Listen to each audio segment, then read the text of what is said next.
Welcome to Plat Chat. to Plat Chat, episode 76. Everybody, Really let him do the countdown?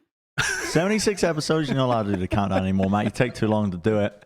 We got. He starts at 50 every time. Yeah. You guys only hear the 3, 2, 1, etc. He starts at 50. He wastes all of our time. Well, no, I got to make sure everybody's ready. You know, Bren's got to take his walk to go get some tea. He's got to go order food. He's Right. got to go charge the laptop.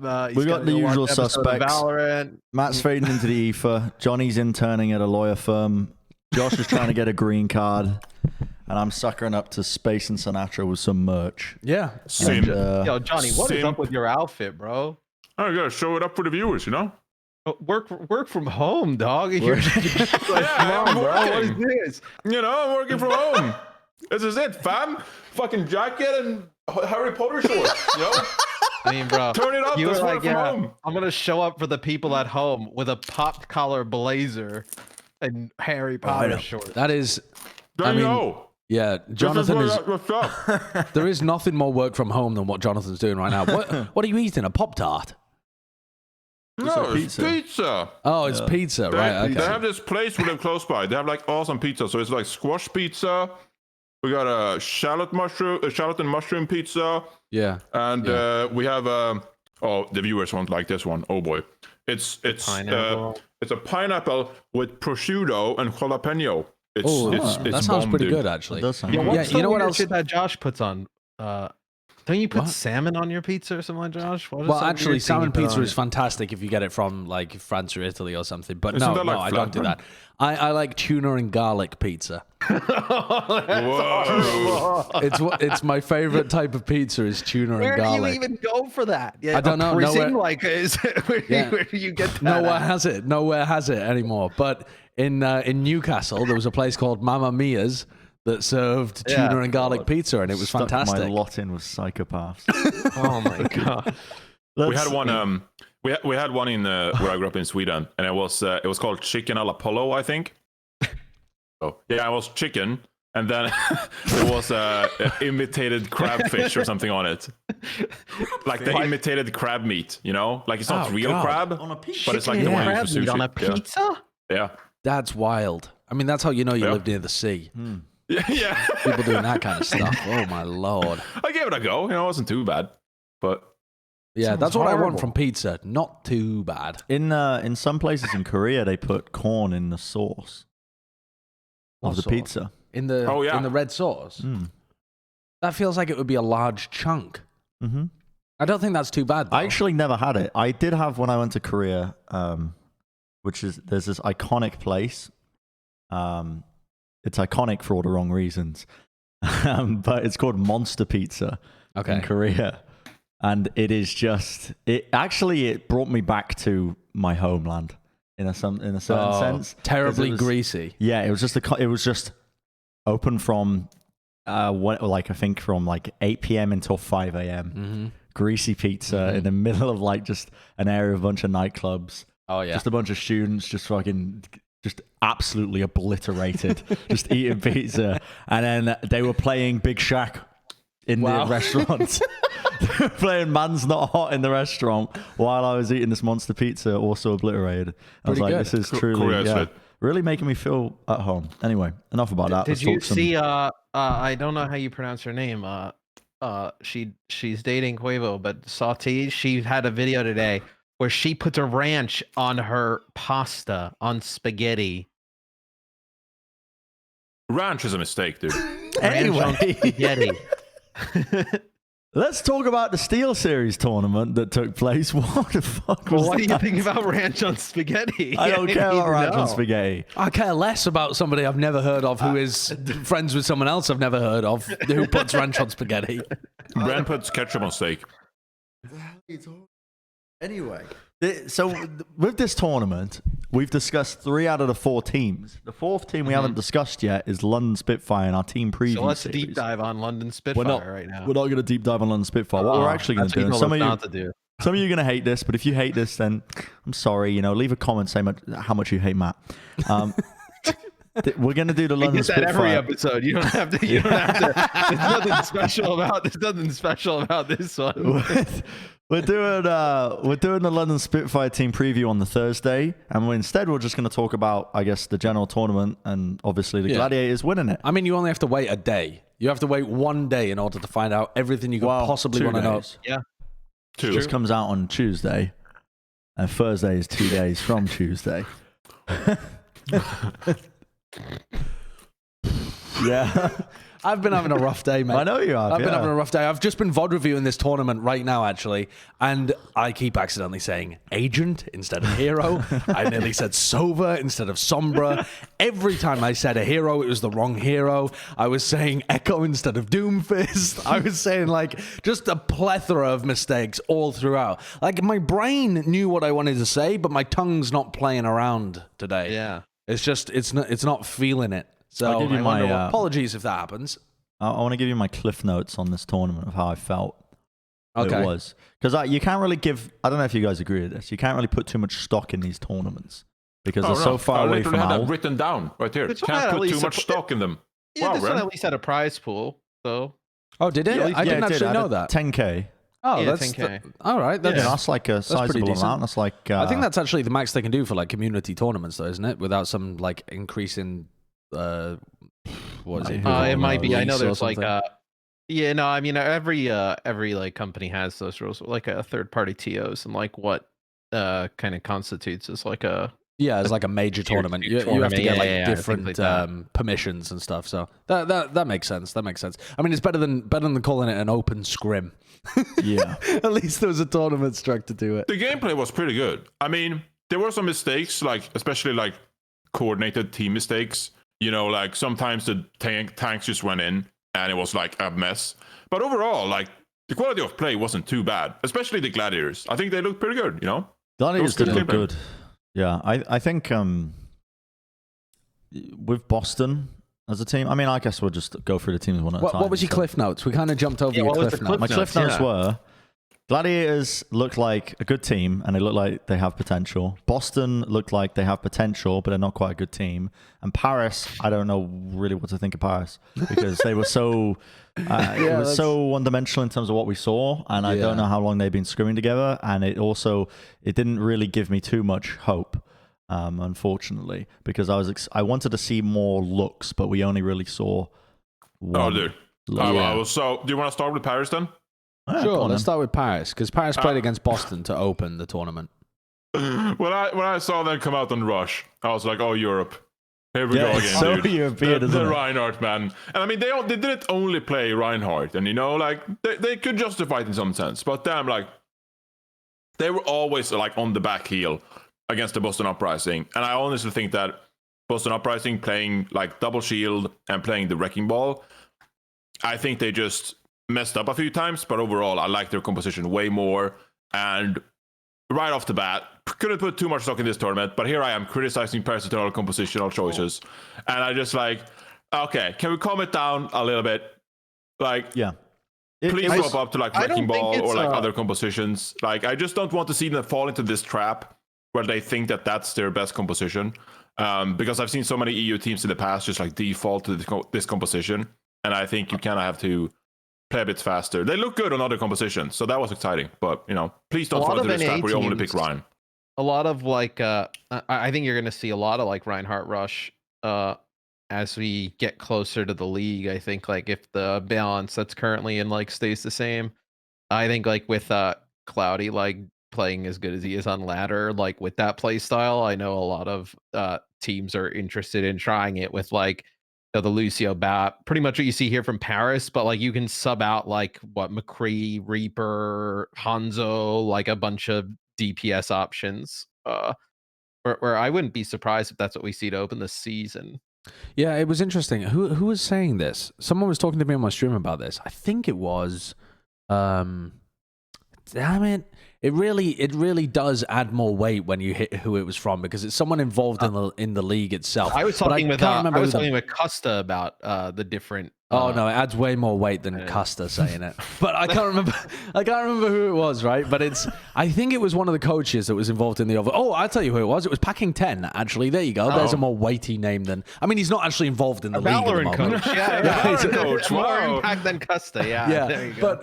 But what Packing 10 was saying was he thinks that Rush is going to be especially viable at the beginning of the seasons, because it's before the teams have really developed their team coordination to be really good. Oh, yeah. And so a lot of these teams end up defaulting to it at the beginning, or it ends up being the dominant meta at the beginning because teams haven't got good yet, essentially, which I think is an interesting way of looking at it. And it definitely seemed like sometimes these teams were just defaulting back to it because they couldn't figure out a good way of being able to beat it. I don't think it's the entire story, but I think it's an interesting part of it. That's a theory I've been cooking up.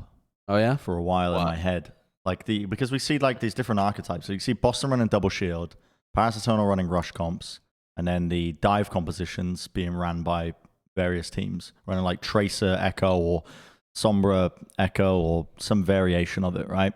But I would argue that rush is the easiest to execute out of all of these compositions. You pick a target. I mean, that's the most basic game plan, I would say. And I mean, it's effective. It works. You know, like you can't lock the composition. And we'll talk about London in the team preview or whatever. But like, I think they executed the rush composition pretty well, especially against the Gladiators, considering. I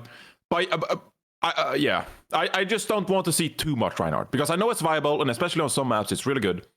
But I did like how Paris Eternal looked on like the double shield composition. You know, when Khan was on the Zenyatta, like he could frag out, and Tsuna looked good on the Tracer, and like they have other looks. So I hope they not only default to the Reinhardt composition, because they did look decent on other compositions, and it seemed like they have the talent to, you know, play other compositions as well. Yeah, but again, I don't put too much stock into this because it is quite a distance away from the Overwatch League. Well, we're still 2 months out, it will take a little bit less than that. So it's hard to look at this, especially for some of the still developing teams like Paris and Boston, and look at this and think they're still going to be at this level. Whereas the Gladiators right now, like you've got so much veteran talent in here, and if they're not veteran talent, they're being supported and propped up by some of the other players on that team. It's almost like they've got a leg up over some of the other players that they were playing against in this tournament. So you'd expect them to be the best team, which they were. Yeah, but they don't have the leg up in terms of like being a core that's been playing together for a long time too, because they've made a lot of changes. When I look at the meta discussion that was going on around this tournament as well, I think that some of it can be explained by the fact that these are, generally speaking, what we would have thought to be lower level teams coming into NA, right? Like no one's got Paris, Boston, and London in the top half of North America. I don't think that's an unreasonable thing to say. No. I don't know anybody that's power ranking them in the top half of NA, with the possible exception of Boston. But I don't really think most people are putting them as top 6 NA. Most people are putting them like, I don't know, 7th, 8th, something like that. But anyway, when you compare that to the APAC region, I think there's going to be a large split in terms of what metas end up developing, because the APAC region in ranked likes to play a ton of Winston Zarya. In their games, they love playing a lot of the double bubble compositions and a lot of the Sombra and stuff like that. So I think you're going to see very split metas developing. And also these teams are going to learn from the better teams once they play more scrims and more matches against the better teams as well. The preseason meta is always much more in flux than the actual season meta. Big time. So even though it looks really open at the moment and you can have these kind of debates, I think it will solidify a bit more before we actually get into like week 3 or 4. Yeah, I think teams though will invest in playing Rush, because with no like traditional preseason, right? Like we've had in the past of some years, you don't have a preseason. And then whatnot. There's like less games, right? So you have to have something straight away that you can kind of fall back on and work. So like Rush is probably going to be that for a lot of teams. Yeah. It's going to be interesting to see if the European teams like London and Paris play different compositions because they have different scrim partners compared to like NA and Korea. Because that's where I'm like, okay, well, if Korea's playing Winston Zarya it could work. And if we see some North American teams, I bet we'll see more play like Wrecking Ball Diva or like Wrecking Ball Zarya, like that could also work. So just because like your scrim partners are playing one composition, don't lock yourself into a mindset. You got to be open-minded about this kind of stuff. So I don't know. I'm pleading to not play as much right, I guess, but then Matt is saying it's really good. So we'll see what the meta ends up being. But I think for the most part, I saw pretty good stuff from all the teams. So there's not like a one-trick team here among all these 4 teams either. They were changing stuff up. We saw a lot of switches based on the opponent's composition as well. So there was some good adaptation and exciting. I think Paris was definitely the closest we saw to a one-trick team, though. They played 2 stages of control where they played the ball comps, and then like 1 attacking half of a map where they tried double shield, right? On Havana. On attacking Havana, and the rest of the time it was just rush all the time, which is pretty similar to what London were doing as well, to be honest. But I don't know. I get the feel from this Paris team that I haven't really learnt too much by watching these series, because I already knew that these guys could play rush. They're from Europe. The vast majority of them played the most recent European contenders series. The top team was playing a lot of this style and forced other teams to play and mirror their style in order to try and get wins against them, because it was pretty dominant. I know that Khan's already a fragger from watching his contenders VODs, and I got the exact same impression here. Like he's a real talent when it comes to the Batiste. He's got that killer instinct for being able to find picks, or like definitely when they were playing against Boston, there was a couple of times where I'm37 was out of position, got caught out, and suddenly Khan doesn't have a hit scan on the opposing team to worry about, so he gets into these positions that would normally be reserved for hit scan players, where he's just out in the open with his gun and an amp matrix for himself, and he's just pew-pewing the rest of the team, and he just turns the fight in that way. He's got the like Violet killer instinct in that sense. But I mean, I'm not saying he's as good as Violet, but he's got the same deadly thought process and style that he has. It's pretty cool to see, and there was a lot of synergy between Elevote and Neptuno as well in terms of how they were moving around the map as Diva and Lucio to shut down individual targets. They put a lot of pressure on I'm37 and Valentine at occasional times, like throughout King's Row and stuff as well. So there's definitely positives here for the Paris Eternal, even though they look like a weakest team. Do you guys take away, like, I was just going to say, like, coming out of this, like, positives for, I think, a few teams is, like, we obviously expect some teams to kind of be, I mean, obviously there's going to be teams near the bottom, but, like, be not very good, where I think after watching some of this, like maybe these teams are a bit more competitive than we had expected. And obviously they're kind of playing against, like you were saying, Josh, like outside the Gladiators, like teams that we think like, bottom to mid. But still, I mean, in a season that's only 16 games, winning a handful of those and getting good luck in like a few others is like the difference in a season, right?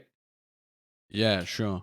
I think for me, when I was looking at Paris, I thought that they would be roughly around this level, I think, where they look competent, like their players are competent, but they make a lot of mistakes, and they have only really shown competency in this match at one style. Like they didn't really show enough of the other styles for me to say that they look thorough, or like I trust them to play other comps to a high level. So I don't really know enough about Paris yet. And I also think that the problem with Paris, and the same thing that I'm sure we're going to talk about with London when we do their team preview, is that you have to retain this titanium mental to play on high ping at all times. And I just don't know how they're going to be able to do that. Like, are they actually going to be able to stay with that winner's mindset if they're actually somewhere towards the bottom of North America, not all the way at the bottom, but like down there, so that they're losing to a bunch of the teams? Are they going to be able to still feel good when they're playing on like 100 ping all the time? I don't know. I think that's a challenge. I don't think it will necessarily make them worse. In fact, there's an argument that you could say they'll be more used to it than the teams they're playing against. Yeah. So maybe they'll be better. But it's really hard to say which end of the argument's going to actually prove to be correct at this point. It just feels like a challenge to me. It feels like something they're really going to have to work against. Yeah, it's early season though, so I get completely what you're saying. But we just have to remind ourselves that it's very early. Yeah. Because I was gonna make the same comments and I just keep telling myself it's like preseason games, like it'll get there. Sure. Teamwork, compositions, it'll get there for sure. But I share your thoughts in that I want to see more from the Paris Eternal. But I do want to add that I was positively surprised by some of the individual performances. Like, I think, as you said, like Khan was really good as that flex support. He could frag out and be like a presence. And I also think that Suna's Tracer, like mechanically, was good. Look good. And so when you have all these threats like really adding up, I think that this team, if they channeled like some fuck you energy and just like went in, I think that they could actually be a force to be reckoned with. And I think Elevote on Sigma, actually, even though it was a very short stint, I think that Elevote Sigma was like a presence on the map. So when you have Elevote Sigma, Suna's Tracer, and Khan Senyara, like you quickly arrive at a point where it's like it's a team that's difficult to play against. So even though they might not be the best team ever, they have those threats that make them a difficult opponent. And I think that's something to build on and improve on. So, that's why I'm leaning a bit positively on the Paris Eternal. I was a bit positively surprised. I've been running through a thought experiment in my head as to why Paris might be leaning more towards the Rush compositions. And is there an argument here that because they're going to be playing on high ping the entire season long, they're playing a composition that's also easier to execute in high ping? Yeah. Well, I'm sorry, that's suicide. That's not gonna last. Like, I'm sorry, I don't think that's viable. Well,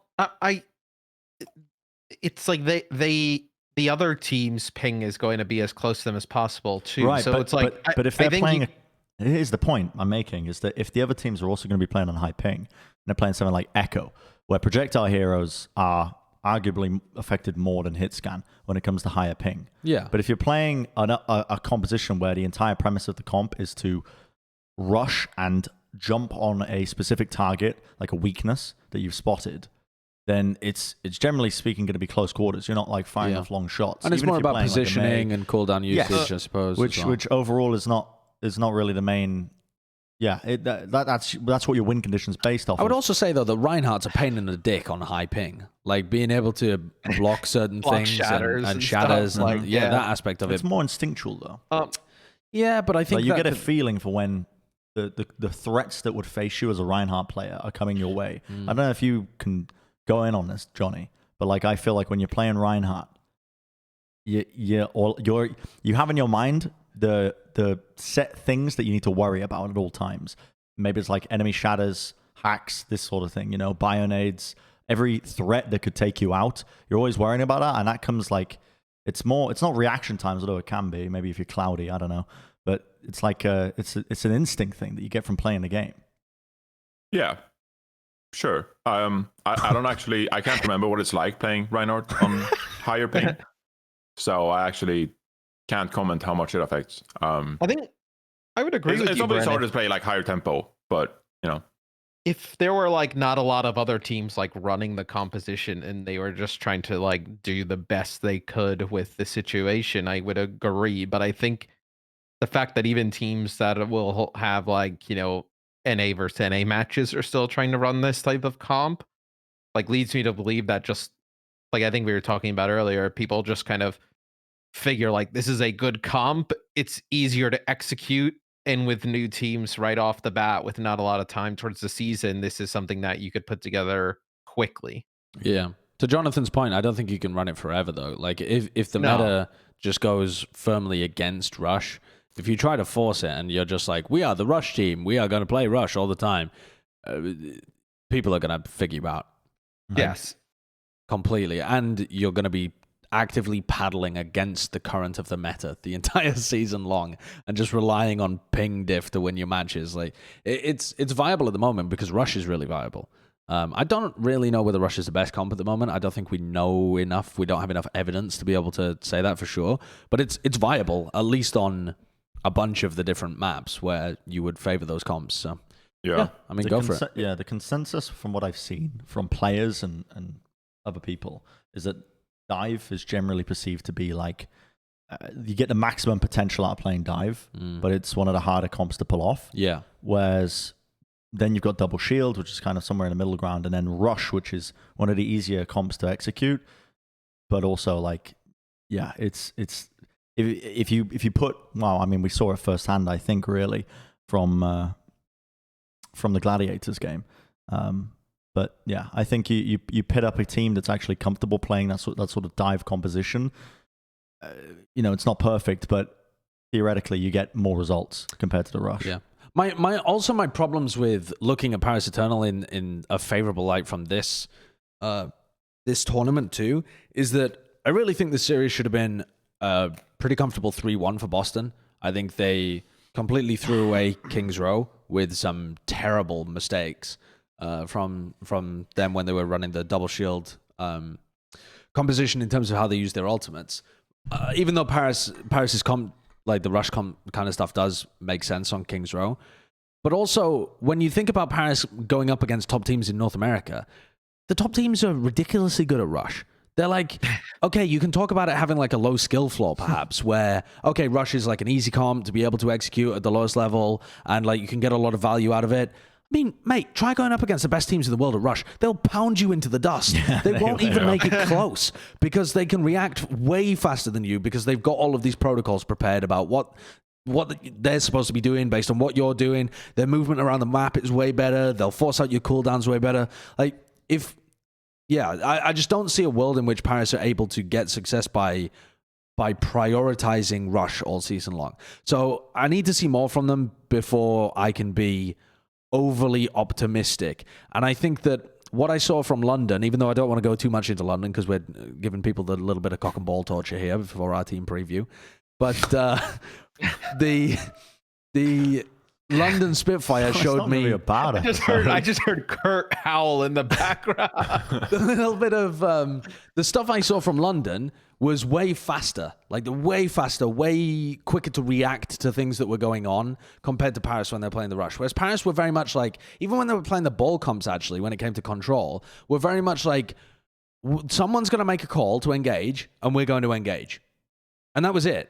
There wasn't like the whole like, we're going to pressure a little bit to force out some cooldowns. We're going to force immortality. All right, now we back off. Speed boost, disengage. Now we're going to come back in and try and punish a player. Or that kind of stuff, Like it was way more dynamic watching London and Gladiators play the Rush mirror than it was. That's where the experience comes in, right? Because at the end of the day, London Spitfire, they've been together for a while now. So and Paris Eternal haven't. So these are some of the things that Paris will have to work on going into the season. It's not a lost cause, but I think my take is, if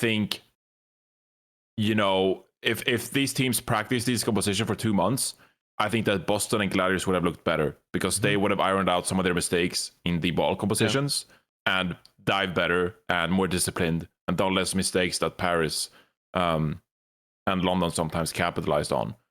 So I think there's more upside and more potential to the ball composition. And I guess that's why I'm arguing in favor of it. Goodbye. Yeah. No, I agree completely. I don't really think there's much we can... We've kind of generalized this tournament quite a bit. Well, who is your star player on Paris? Because I think there's more to say about like Boston to dig into the plays and stuff. If you had a player... star player for Paris is Naga. Naga, really? Yes. Okay. That's an interesting one. But this composition doesn't really let you show how good Naga is on other roles. Yeah, I kind of mean like the tournament. Of the tournament? Yeah, okay, like from the games that you saw here. I don't mean like a team preview of Paris. Okay. I mean like from the games that you saw, or actually game when it came to Paris. Like who impressed you? Khan, I think, was a standout in my mind. But I think I had some preconceived biases because people were already hyping up Khan coming into this. Before we did the Paris team preview, I was watching some of the games, and I was kind of all over the place with Khan. I wasn't quite decided, but at least this game did showcase to me that he's got some good stuff there. Yeah, for sure. I mean, I could, and I saw some other people say this as well, that they were impressed with Dan playing the Reinhardt. I just wanted to comment on that, which is like, okay, that's fair. He played a decent Reinhardt against dive composition. The problem is like that doesn't really carry over to the other heroes as much.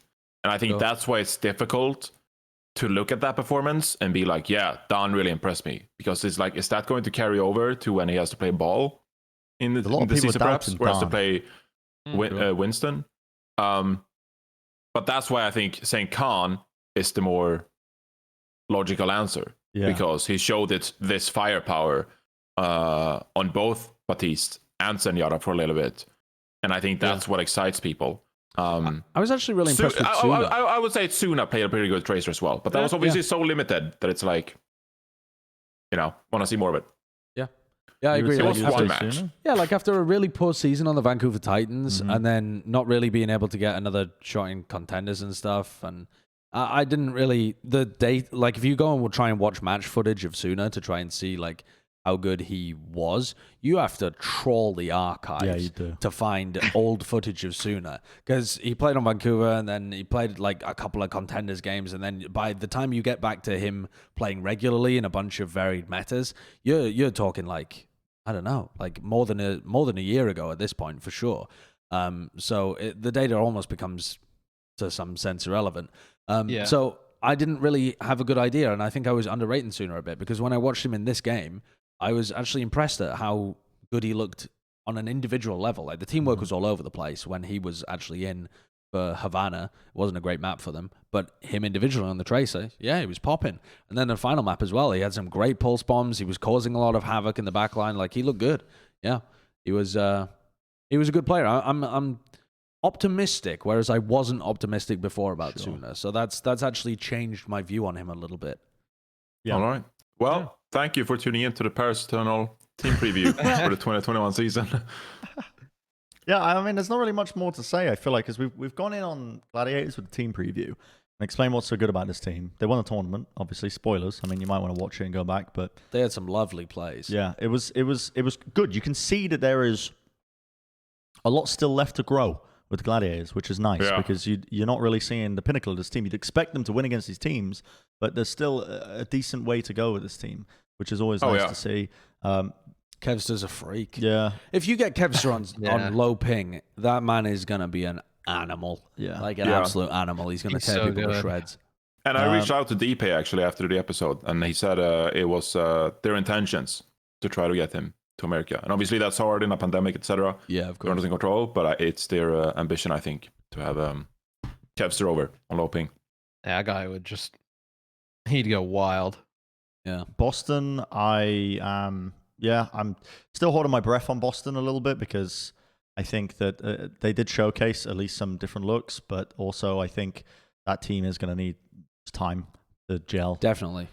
Which the difference between thing. their good times and their bad times were enormous in this tournament. Flip-floppy. And they actually the thing is, we're talking about this like it's preseason, like the future of the league is off in the distance and we're peering at it with binoculars. It's kind of around the corner at this point. Yeah. Like, it really isn't that far away. Sure. Like, you're not going to make astronomical improvements from now until the season. You're going to make slow, steady improvement, I think. I've seen teams click, though. Yeah. You've seen teams click in a short amount of time, and sometimes you just need something to click in terms of the teamwork, which, I mean, it's up for debate what I mean by click. It's a very general term, but generally speaking, it's, I mean, like, the Boston Uprising I think they just need reps, honestly. And 2 months is a long time. You can get a lot of practice in that time until the actual season begins. But yeah, it's a nice little preview. That's what these tournaments come down to. And at least it was for money as well, which means that they were actually playing for something. Not just pride, you know. Outside of that fact, I think by the time this is aired, the Washington Justice versus Seoul's open scrim is being broadcasted as well. Should be, yes. I mean, we can't talk about it because we cannot see into the future, but you've claimed to many times before. Yeah. Sure. Don't know who's going to win. don't. Give me a bold claim. It's a 50-50. On one, if you flip the coin the line correctly, you look like a genius. Sure. Seoul win 75% of the maps they play. So 3-1. That's the only logical conclusion. Oh, well, yeah, I suppose. Don't know how many maps they're going to play. They might be scrimming for a while. So. True. So they win 75% of the game. Yeah. Good betting odds. All right. Trust me on that one. Solid. If you can bet on those games, in the past, you are looking at some dodgy websites because I don't know who's going to be allowing betting odds on these games. That's like me in my chat the people in my chat trying to get me to do channel point predictions on VODs that I'm reviewing. Genuinely, people are just so hungry for the channel points on Twitch. I went on a channel point binge the other day on Bren's channel. I just kept doubling down on loss. On loss. Every game. Loss. And I think I'm down to like 1,000 points. You telling me that wasn't a winning strategy? I spent like 40,000 channel points on just loss. But I was dropping like 15K a guess on loss. That's unfortunate, man. I can't remember if I was on a losing streak or a winning streak for those games. I mean, you must have been on a winning streak. Always if you was winning. losing and you Well, I mean, obviously you're on the winning streak. But he was I doubling down each losing time. constantly. But I think I was losing and he was getting points back, but then I won one. And he just bet everything on it. Oh, I see. Yeah, you could go bankrupt that way. Mm-hmm. Are we done talking about the Gladiators and Boston? Because I feel like I don't really have much else to say. I don't know if you do. Yeah, I mean, I don't think there's too much to it. I mean, I think that Muse looked a bit rusty at times. I think that it's figuring out how to fit within the team. You know, I think he looked good individually and like he made the right choices. Sometimes he just took a leap on Winston too early or too late. And just like sorting out that synergy. Like if they sort out that synergy with Muse, like they're gonna be so good. Because I think that they have so much talent, but it just looked like they need some more practice, and that's all. And then I think that they'll be a really good team. I really like the Gladiators this year. I think their roster is really good. You add Moth, I think, and like you see it in this series, just kind of like the shot calling and what he's able to bring. And I think you've hit it exactly on the head, where it's like if they get Muse to a spot where he's kind of like in sync with the team and comfortable, and I think this team has potential, to be there in like every tournament. Like I think their roster's that good. Yeah, you can see I said it before, you can see the room to grow with Gladiators. And like where teams like London have this core, which is where they're getting a lot of their skill from, which we'll go into in the team preview. I won't go into it now. But the team preview, we will. Just keep plugging this London team preview. It's got to be the best. It's got to be the best preview ever. While London get by on the skill of the pre-existing core, Gladiators are kind of coming in with just this new mesh of players. But I feel like it is a bit of a skill difference, just in terms of their experience playing together. Like you've got champion tier players on this team in the form of Birdring and Moth. Like you're not going to get any better than those two as individuals. And yeah, it's up for debate how much impact those players actually have on the general game, but I think just having those veteran presences is yeah. I mean, you're just gonna your expectation should be to win this tournament, which they did. Yeah. Yeah, for sure. I mean, especially against this kind of caliber of opponent as well. Mm-hmm. Damn. I mean, let's move on. Josh, can we just mention Josh? He's like, yeah, against these caliber of opponents, like they just trot them in from the back and they just sacrifice them to the Gladiators. They're not playing against the Shock and the Justice, are they? They're not. I get that you have the USA shirt on. You got to bash London now, but like, come on. I'm going for the green card. Los Angeles, let's go. I've noticed you keep putting on this dumb fucking American accent when you say certain words. Like what? Yeah, like when you thank. Sometimes when you thank your chat for gifteds. Yeah? What do I say? Thank you very much for the 5 gifteds. You do this dumb American twat. And when you say words, I don't know when. You did it the other day on the Valorant podcast, and I was like, what are you doing? Like, why does it bother you so much? Because you come across as like a vlogging YouTuber. In my mind. Like you're reviewing a Sony camera or some shit. Yeah. I don't know how to explain it. It just... well, thank you. Tune in. It just annoys. It comes across as like you're recording a scene for your YouTube video, and you're going to cut to the next scene. I think you've got trauma the British from Jake Paul. He's the British Jake Paul side. God, that's what a lot of people say. Wow. I hope you look a bit like Jake Paul as well. I look like Jake Paul. Yeah. Pull him up. I'm sure I do. All right. The next thing we're talking about is the experimental card tournament preview panel, which Matt. You need to explain what this is, because I am. Jake Paul. Kurt, put a picture of Jake Paul next to Josh real quick. Well, what we can get to we have all day on this podcast. I want to see if Josh looks anything like Jake Paul. There's no feature. I have a humanoid body, and that's the copyright claimed if we put him up. I mean, we usually do On anyway. Google Images. I mean, He's copyright claimed or just all images of himself. he kind of looks see, like I Josh. can see it. What? That's I mean, a we very can't see high Josh resolution anymore, image. but Why okay, is it hold so on, here we go. high resolution? That's such a high res image. He I looks can like see it. Better quality no, no, than no, no, Johnny. It's oh better my quality than god! Johnny. I mean, It is more looks similar like to a- Jonathan. He same has jawline. he has similarities to. Have you seen Sabrina on Netflix? The witch. No. No. He has similarities to her, like in the face. I swear, that actor. Okay. He's the face. Bren looks more like Jake Paul, and Bren had the blonde hair going on. Ad. Do you still have it? Yeah. You are Oh. the least observant human. I don't Anyway. really pay attention to Bren. I What? mean, I Matt- do, but like, I don't really look at him and pay attention. Do your I fucking don't- job, man. What is this experimental card? Oh, Was this your idea? yeah. Did you come up with this? no. I wish I did. I would take total credit for this, but this was already in the works. Okay. When I joined. But basically, the panel will be the ones who will decide the balance that'll go into the experimental card playlist Make Reaper fly.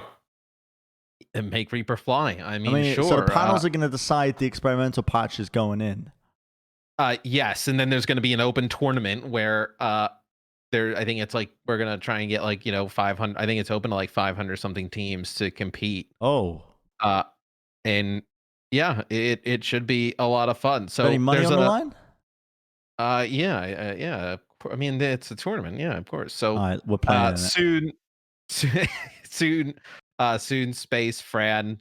Say will be Alan is a caster in China Uh-huh. for Overwatch League, and Jaewon's a huge Korean YouTuber. Who somebody told me he's a K-pop star as well, but Yeah, I don't what? really know. So I want to Okay. see the Sideshow J1 collab. Make it happen. I hope they go the route of trying to make good balance as opposed to like make Reaper fly. I mean, you mean, never know. That was good balance originally. Mate, I'm playing in this tournament. When is it? It's the end of March. I'm putting a team together. Who wants him? The end of March. So this is like a tournament right before the beginning of the Overwatch season. Yes, so middle the of March. panel is wait. the discussion will air on the 14th, so you'll know the balance. Oh, so they've Yes. already locked it in by then.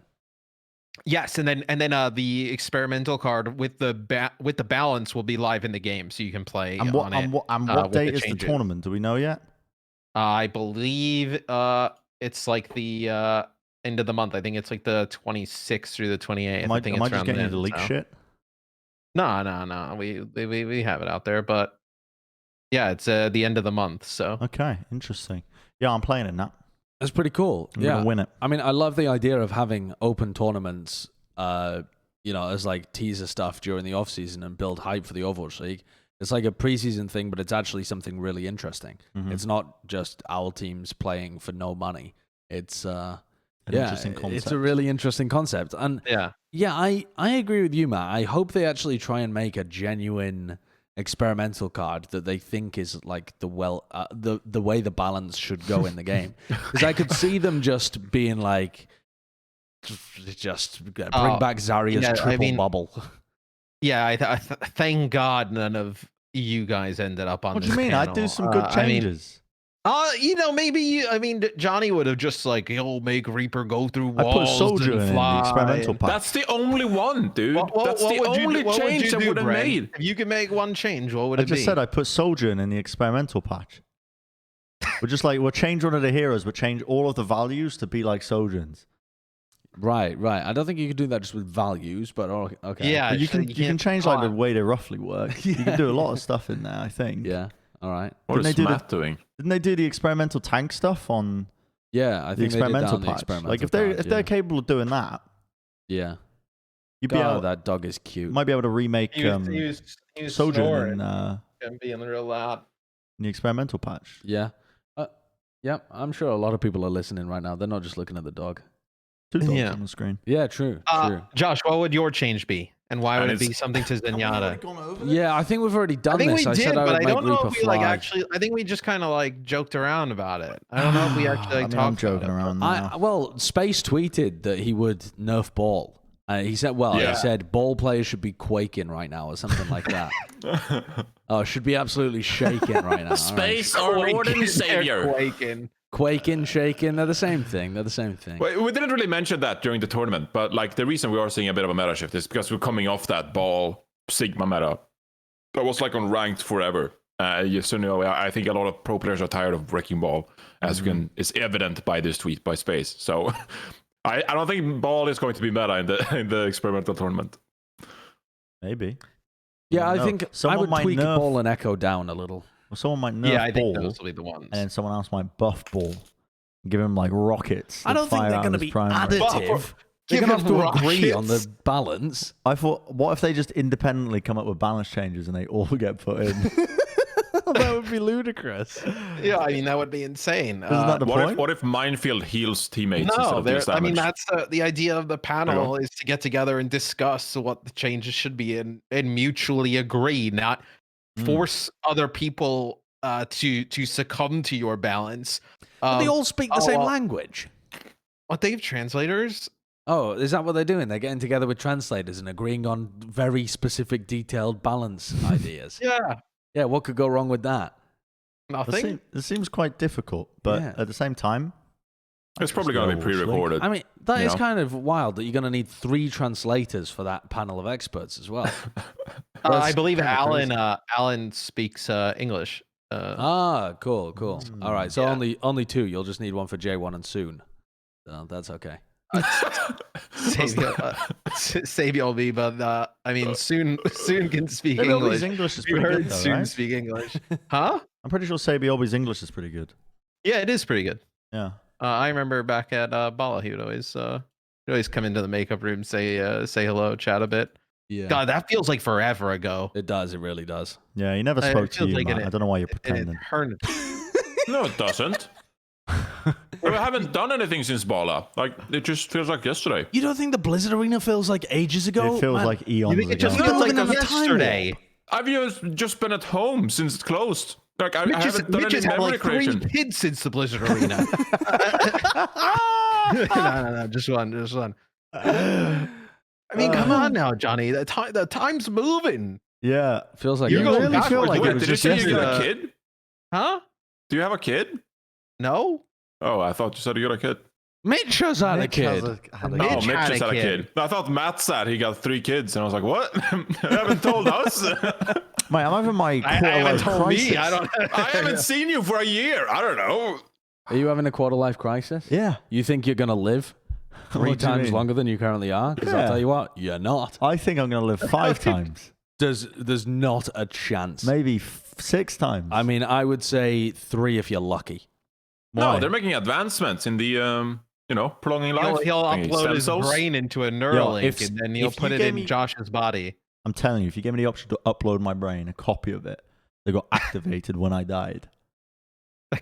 I'd do it. All this time hating on AI, and you What would it be activated in? I mean, I don't know. They would have to scan my brain, download my personality, and it'll be roughly at the end of my death. They try and put it in a human. It'd be the first time that consciousness has been attached to one.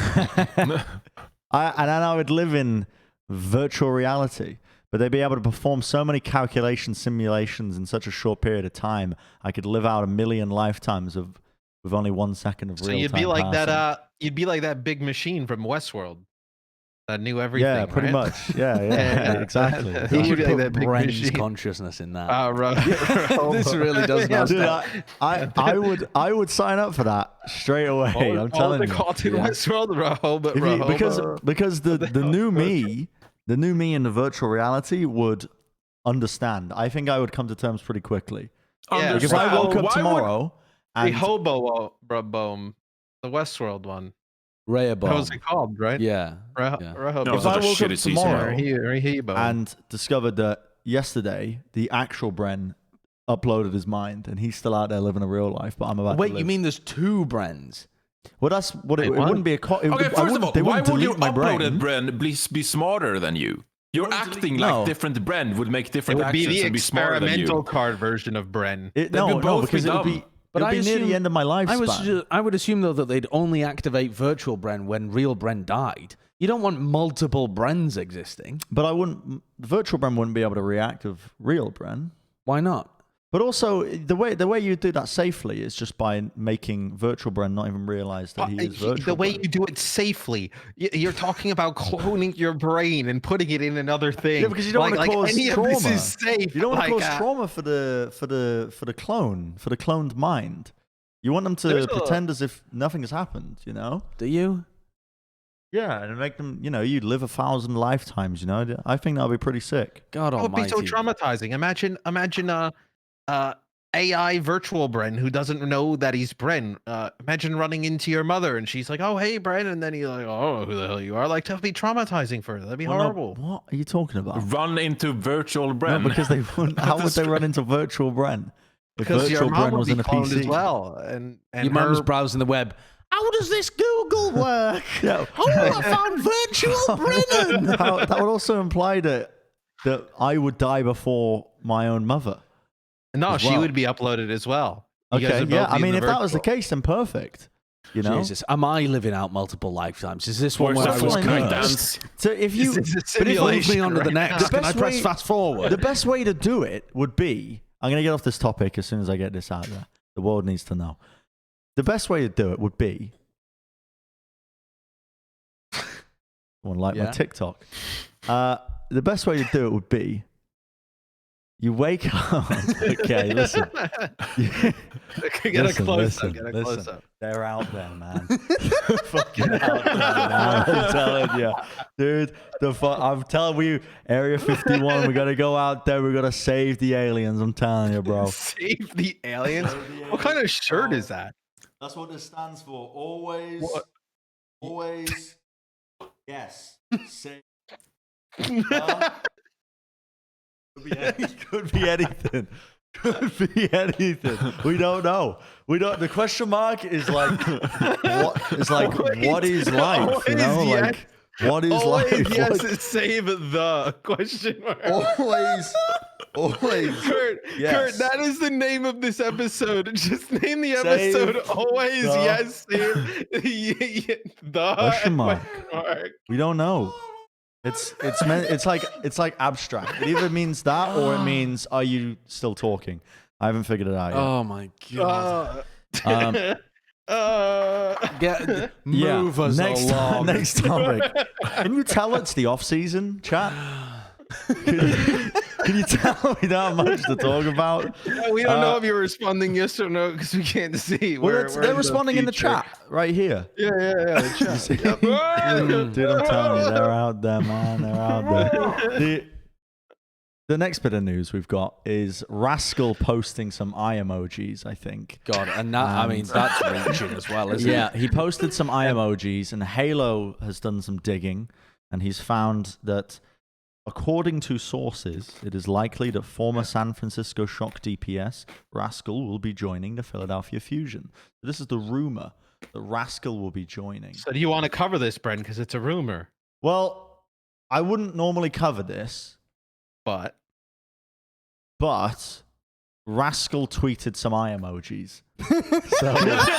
so there's like, so this could happen, but also, yeah. I mean, at this point, it would be hypocritical of me to be like, nah. I feel like the line that we draw is if, yeah, I don't know Skip up, mate. where the fuck are we? Yeah, where Skip are we up. drawing a line? Skip I mean, up. it's You just know what, fuck it hypocritical. off. line season, is, you know, just chill.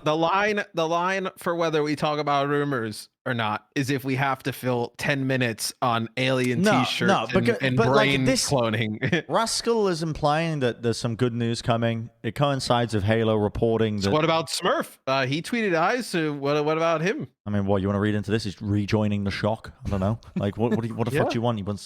He's just supporting Florida his man. buddy. What did they put? Kurt, go back to Rascal. He's supporting Street. his Who else pal. put eyes?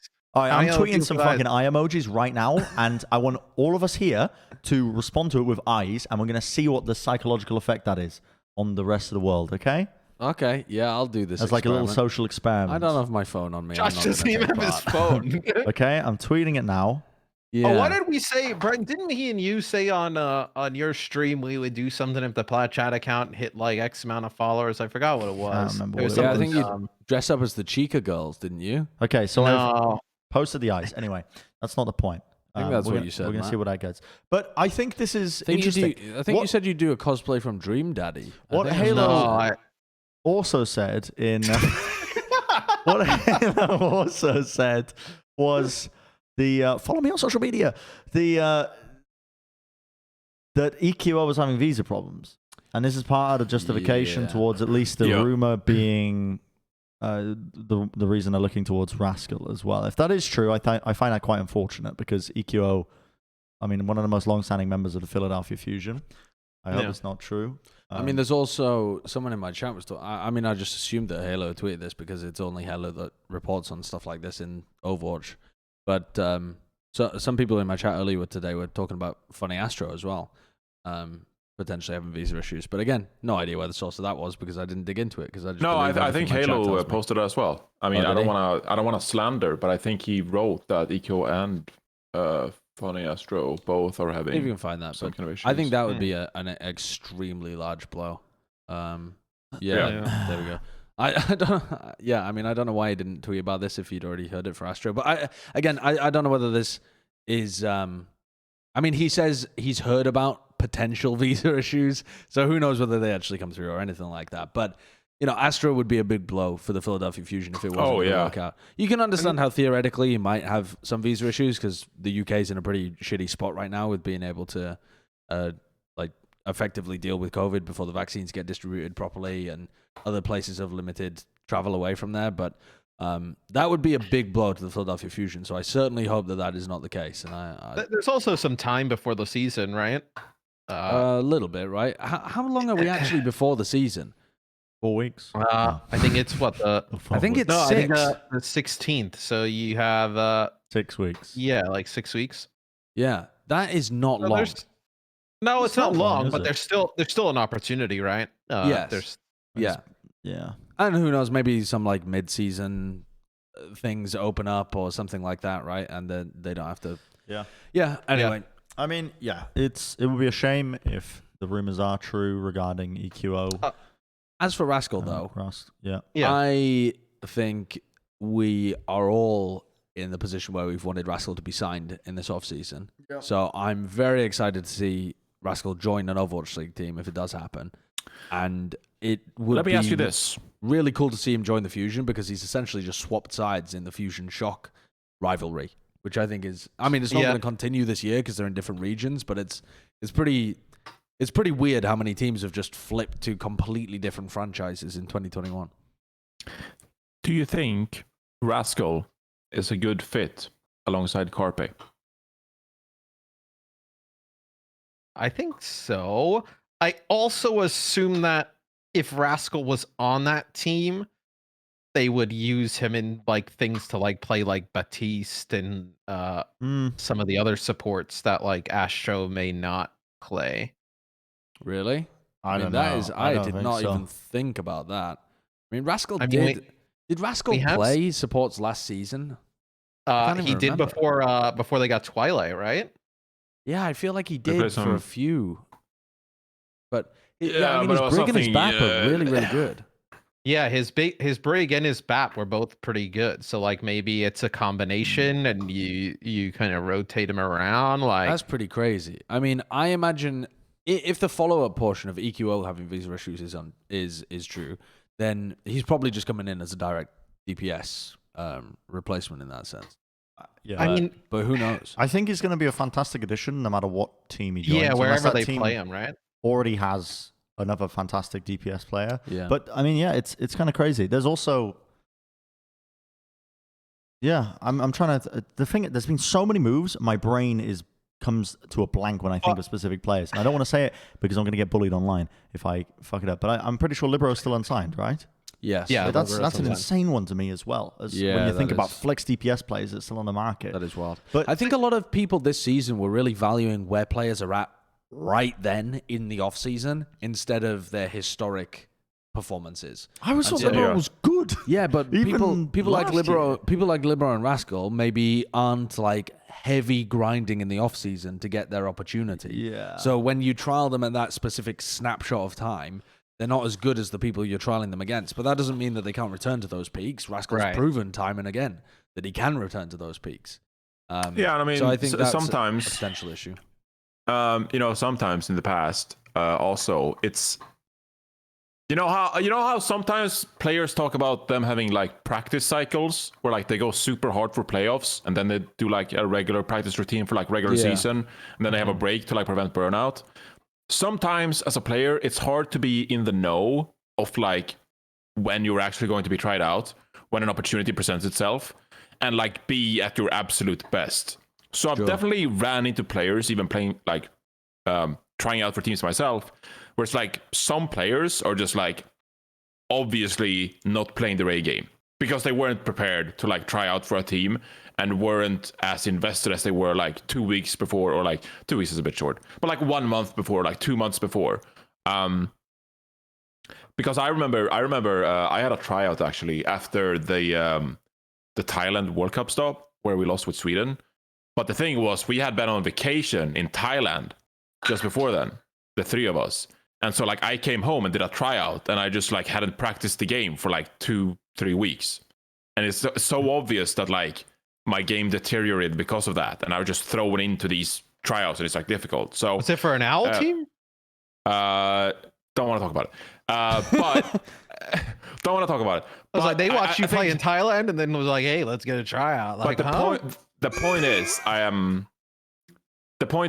I think that it could definitely be the case sometimes. And that's why I always say like you tryouts sometimes not take with a grain of salt. Obviously they're important, but like you cannot base entirely off the tryouts because like the environment for the player, the practice routine, like these are things that it's hard to take into account when you try out like 50 players, and you don't know if everyone has the best setting or the best environment, best practice leading up to the tryout, etc. And so I definitely think it could be the case this past off season that some people are like, okay, well, we just had a stressful COVID Overwatch League season. I'm going to take a bit of a break from the game, and then they're like thrown into tryouts with like not the best practice. Maybe it's been a few months since they've been scrimming, and like that environment takes them accustomed to because like the tempo is so much higher than ranked. And so I could definitely see it being the case that some Overwatch League players that we revere and think highly of maybe weren't prepared and therefore didn't have best performances in the tryouts. So that's definitely something to take into account when judging some of these big name players. This guy's a psycho.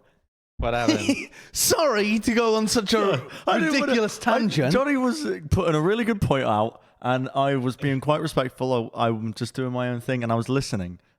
You don't have to disrupt Johnny's point here. And I'm sorry, dude. I'm sorry. I was also listening. But then once I saw Bren fiddling around with the tape measure, I had to see what he was pulling up on his thing. He's just gone to the closet. He's pulled out a tape measure, and he's been looking like this. He's been looking, he's been clicking it, he's been measuring, he's been thinking. His dick is not that large. I was thinking, it's a bit shorter than that. I was thinking, yeah, what's he up to? Is he measuring something for the doctor, perhaps? Is he off to, is he trying to measure something for the set for later? Was he just really bored with what Johnny was saying? He's trying to figure out how big a pizza is. He's trying to buy pizza, trying to figure out how big like a 10-inch pizza is. I didn't want to distract from Johnny's point. Johnny's making such a great passionate point about player tryouts. Johnny was actually answering your question. I was listening. I was fucking listening. He was putting out. That's why I wasn't. I was trying to be respectful. 20 centimeter slice. Fit in my mouth like this. Yeah. I was trying to be respectful. And you're the ones who. So what do I order then? I've never seen someone take out a tape measure. There's also no reply to what I said, so like we can just move on. Like that's what I mean. I was just listening. I liked what you were coming up with. I like the goods you were offering. Yeah, I don't think it's disrespectful. I have a response to your previous question, though, as to whether or not you think Rascal is going to be a good fit with Carpe. I was thinking about that while you were talking too.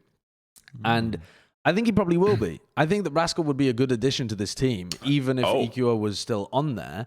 I think they might have lost something a little bit with Hisu going over to the Toronto Defiant. And I think the kind of heroes that Rascal can add to the team, especially if EQO isn't able to get there, will broaden their hero pool a bit and give them a bit more of a stable DPS player to play with while Carpe's off doing wild shit. And I want to see how they delegate the resources within the team. And obviously that's meta dependent to some degree.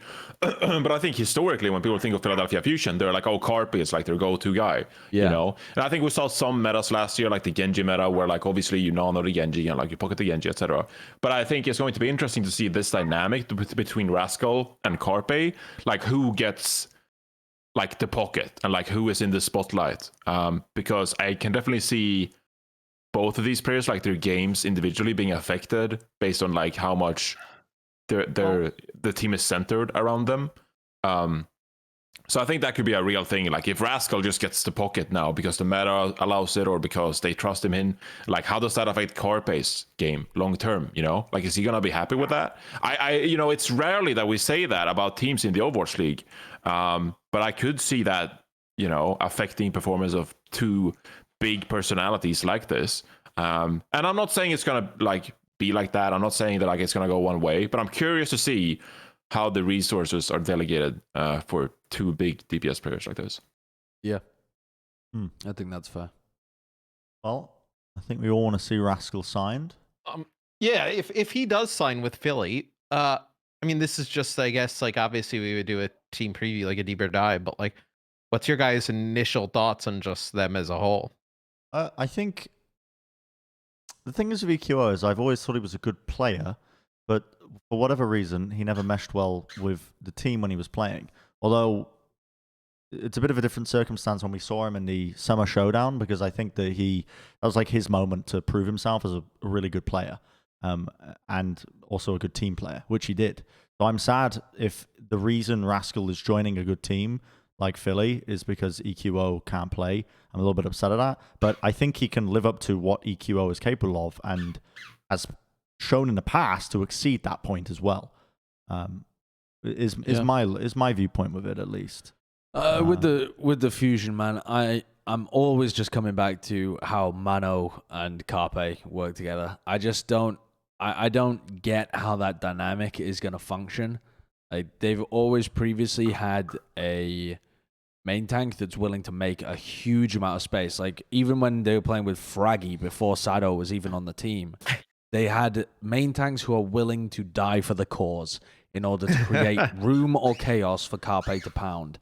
And that isn't Mano. At least that isn't Mano in any of the recent teams that he's played in his time in the Overwatch League. Well, I mean, he's only played in one team in CNYXL, but even before that, when he was playing for like a Freak of Freaks Blue, back in the Apex days, he didn't play like that kind of style. Played like a very counter-diving style. So I don't know. I can't piece it together in my head, but I have a lot of respect for 9K, and I think he has a lot of talented pieces to work with. So if he's smart enough to figure out a system, I'm sure they can be successful. Yeah, that's kind of what I mean. I really like 9K. I think Mono's due to. I think will he get back to the spot of like best main tank in the league? Like I'm not sure. I think there's so much competition, but like, do I think he's better than what we saw last year? I think so. Yeah. And then I think, you know, with a alarm for another year, Funny Astro's good. And I kind of like what they've done with the DPS core. I mean, you lose Hisu and Ivy, but then you add Shockwave, potentially Rascal. And then I think giving EQO an actual role would be nice. Where I wouldn't be surprised if like they start cracking the top 2 in APAC. I think there's a possibility with that talent they could. I think there's a lot to solve there with their tank line, to be honest. And I also think that if they lose Astro to like any visa instability, it's just a devastating blow. Like it's actually devastating to lose Astro. Top 3 main support in the entire league, and like a backbone of your team that you don't really have a replacement for. So I really hope that that's not the case and that Astro can play. Oh, see you, man. Yeah. I will say, interesting tidbit, because I looked it up just now. If they need to pick up a main support, preferably in Korea or in Asia, I don't know, Unique plays for T1 now, the main support who used to play on Element Mystic. So he is actually on their sister team in some sense, because Comcast owns T1 as well. Yeah, and I mean, that doesn't... Yeah, because that is the academy team of Philly Fusion. I mean, that doesn't really say anything, but I'm just putting it out there. You know, it's a name they've kept their eye on, and you know, maybe there's a potential pickup if need be and Astro can't. What a big locally. change that would be. Well, we'll hold Yeah. on to our Philadelphia Fusion team preview until the dust settles and the truth be out. Yeah. Mm. Yeah. And now it's time for bigger news. Bigger news? Without Matt here? I don't care. What will he do? Please just go. Oh, I can hear him. Can you hear him? He's still got his wireless headset on, so he can hear us. So we can say anything we want to Matt right now, and he can't respond. Yeah. I think Matt looks dumb. Well, I mean, that's powerful stuff. You really came out of the gate swinging there, didn't you? Got a whisper so he doesn't hear me. You're worried now that he works for Papa Blizzard. He didn't hear me. He didn't hear me. I heard you. What did I say? You said I'm dumb. No, he said you look I look dumb. dumb. Those are two I said different you things. look like a thumb. You misheard me. Let's do Bren's Player of the Week. But whoa! Dude! Yo! The lights! Ooh. Production value. Wow, that was really well timed. Look Holy at that. You guys moly. watch some ads and Kurt gives you some value right back. Yep. Do you have a jingle for Bren's Player of the Week as well? I do not have a jingle, but I have an actual person. A player. I have two people. Whoa. Okay, that's What? weird. Bren's Player of the Week this week is going to go to two individuals, actually. Kurt, if you could bring up the article that I DM'd you. So obviously with the Texas weather going around that happened, the old winter storm, not enough plumbers going around. But my Player of the Week this week is going to be going to Andrew Mitchell and Asaya Pinnock, who are two plumbers. I think one plumber and I think it's his cousin who's helping out. And they are from, I believe, New Jersey. Yep, from New Jersey. No, 8-year-old pro becomes youngest pro Fortnite gamer. Yo. Okay, well, don't click on that one. No, that's not my. Whoa. That's not my Player of the Week. This is not my Player of the Week. This is not my Player. Can we go back? Look out for Joseph Dean. Damn. Can we go back? Oh my goodness. Yeah. I'm sure How won't is he regret not that Player being of the on. Week? How is The that guy 8-year-old not asks your his Player of the mom Week? every day for permission to start game streaming. Okay, What is game streaming? Can we go back to my previous Come on. Player of the Week? I don't think it's. I don't think you can stream as an 8-year-old. You're allowed with parental. Your parents have to be Oh, okay. on camera with you or something. Mm. So what was your Player of the Week? I forgot. My Player of the Week was a plumber Oh, and his I believe his cousin. I could be wrong about that aspect, but Andrew Mitchell and Isaiah Pinnock, who came down from New Jersey all the way to Texas, 22 hours driven, with all the supplies they could carry in their pickup truck, and they've been going around helping people around the clock around That's Texas, cool. making sure they get running water. So there's my Player of the Weeks, right there, and then they are fixing up people's homes. I mean, I fucking hate this because you've given me a really nice story, and yet you baited me into thinking you'd actually picked a proper Player of the Week this week. What player should I give it to? There weren't even any games Bay. played this week. It's Baby Bay's birthday today. I put it in the chat, Kurt. Yeah, in the give it to a live chat. Valorant player. That makes sense. no, it's a different No. Baby Bay. Oh, It's Baby Bay. wait. The Overwatch what? version. Which Baby Bay is the original Baby Bay? Wait a second. What is I this? mean, he's been inactive for a bit, but It's a play for newbie. Really? Okay. When was He's the a last tank. time Main tank. he hasn't played since 2018? Okay, that's a good point. I didn't. yeah, look it up. I was like, wait, this guy hasn't played in ages. I didn't check that up. I'll But it's give his you. birthday. Happy birthday, Baby Bay. Yeah, happy birthday, fake Baby Bay. Well, not fake Baby Bay, I Not suppose, fake but Baby Bay, he's a real I mean, Baby Bay. It's a different real list. Baby Bay. I think his original A-list was Baby Who was your Max. Player of the Week, Josh? I'll give you a good. It's not good called shout, Josh's Player of the Week. No, it's not. But when you said I'm giving it to two people, I thought, oh, like maybe a duo of players or something that impressed you. And then you said, pull up the article. And I thought, well, that is strange. Why would two players have had an article written about them? If there was an article, I would have read it recently because I consume a lot of the article written content. So I thought, or maybe he's talking about Jacob Wolf and Liz, who wrote an article recently doing some serious investigative journalism into You the didn't even say Investigative? the word right. into the LA Valiant situation. They would be great. Those would have been fantastic options. What about Aspen? She hit number 1 on the ladder with like Aspen, yeah. 700 SR. That would have been a great one. Aspen would She have been a clogged out. fantastic choice. Yeah. What about Jaws? He plays Raft with me when you won't. Jaws and Hex, they casted that There's they a lot- casted the hilarious show stream. match, and Lemon There's Kiwi hosted. There's so many things you could have picked. I'm sure these plumbers are nice, and they've done it. Yeah, look, Aspen yeah, hit Aspen. rank 1. Hell Brent's player of the yeah. week. I crown Aspen. Yeah, No, I vote No, Aspen There's a lot Brent's of player of the people you week. could give it vote. to, but I wanted to It's a give it democracy. to. So change who you gave it to. No, I wanted to give it to the plumbers who have been helping You people don't even get remember their water. names. Andrew Mitchell Yeah. and Isaiah Pillock. Pinnock. Not Pillock. That's an insult. Pillock is an insult. Yeah. God, he can't Pinnock. even. Oh, he's I mean, insulting his own Bren's player of the week winner. But they're going to get my player. And if you don't like it, Can someone track how many weeks in a row this has been without it being a player? Unreal. I'll give it to a player eventually. Does anybody there like were- this? There was a, it was a Kurt tournament. even doesn't like it.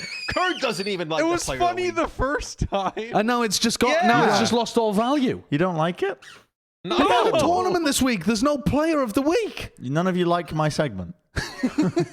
Come Dude, on, T-Mobile's let gonna me- be pissed. I If we get quite sponsored again. like it. Just No kind wonder of. we're not sponsored anymore. I quite like it. Just kind of being it can be anything. It can be a concept. I quite like that. It's your player of the week. Player. The etymology in language, it evolves over time. You can't get pinned down by the precise definition of it. True, And this is what my segment allows. It's very fluid. Yep. You want it to be all over the place. No, Fuck no, you guys. your who don't like my segments segment. become- Fuck off. End the show yourself. What Fuck your off. segments become is you pick a news article that you like, and then the three of us fix it, and we actually pick a player. Siri, we need a host.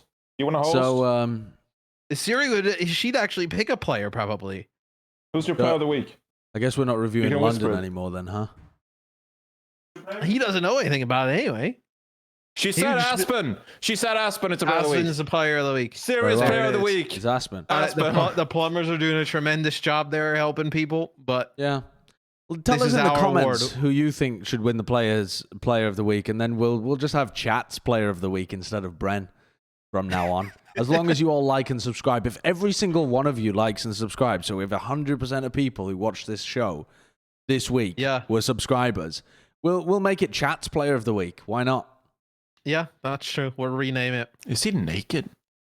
He's an don't- alien. I mean, aliens dismiss the concept of clothes. They don't believe they? in it. I think Yeah. generally Do they believe in speaking, armor? I So don't they think it's have armor. I think it's just armor. shiny I mean, metallic that- skin. Yeah, Why I wouldn't think it's aliens just have armor?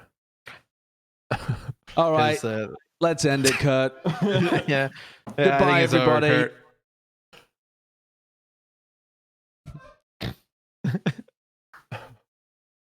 There's so many good options for player of the week, and it's a No, fucking come on. plumber. It's a joke, man. I know. It's a joke. I know. We're having fun. It's The banter. Justice